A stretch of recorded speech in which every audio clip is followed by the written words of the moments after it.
Noon ay may isang malawak na kapatagan ang Chocolate Hills. Mayaman at mataba ang lupa nito. May higante ring nakatira doon. Yun ang paniniwala ng mga tao noong panahon ng Kastila. Mabait at matulungin ang higante. Tinutulungan niya ang mga tao roon na magtanim at mag-alaga ng hayop. Pinuputol din niya ang mga punong gagamitin para magtayo ng mga bahay. Kaibigan siya ng mga tao. Dahil sa matabang lupa nito, binalak ng mga Kastila na sakupin ang bayan. Gusto nilang lusubin at angkanin ang lugar. Kaya humingi ng tulong sa kaibigang higante ang mga tao. Tulungan mo kami, kaibigang higante. Wala kaming laban sa mga Kastila. Ibig nilang sakupin ang lugar namin. Ang pakiusap ng mga tao. Huwag kayong matakot. Ako ang haharap sa kanila. Lalabanan ko sila.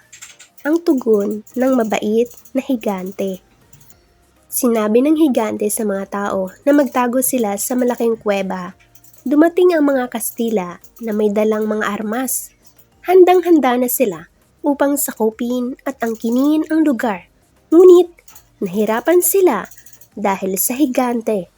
Lumaban ito para ipagtanggol ang lupain. Binaril at nasugatan ng mga Kastila ang higante pero hindi ito sumuko. Pinukol niya ng malalaking tipak at tumpok na lupa ang mga kalaban gamit ang kanyang palakol. Natakot ang mga Kastila. Umurong sila. Marami sa kanila ang namatay at natabunan ng malalaking tipak at tumpok na lupa. Namatay din ang higante. Malungkot at napaiyak ang buong bayan. Nawalan sila ng isang mabait at matulunging kaibigan. Inialay nito ang sariling buhay para sa kanila.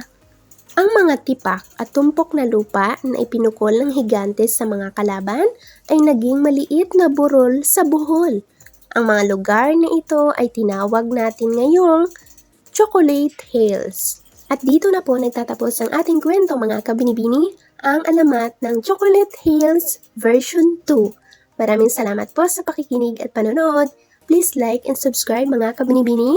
Mag-iingat po kayo. God bless po. Bye!